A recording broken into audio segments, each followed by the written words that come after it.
sembari menunggu, maksud saya sembari menunggu, dan saya tidak mengulang.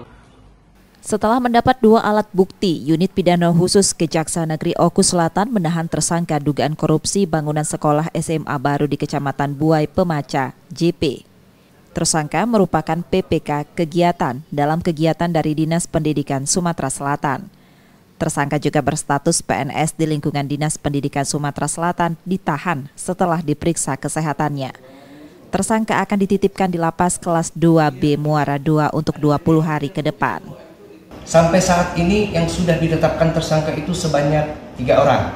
Tapi tidak menutup kemungkinan dari hasil pengembangan penyidikan mungkin ada nanti yang bisa didalamin lagi. Sebelumnya, Kejari Oku Selatan sudah menahan 2 tersangka lain, I dan AP, pengembang dan konsultan dalam pembangunan gedung sekolah SMA itu. Dan dari hasil pemeriksaan BPKP ada kerugian negara dari proyek tersebut sekitar 719 juta rupiah. Setia Budi, Kompas TV, Ogan Kombring Ulu Selatan, Sumatera Selatan.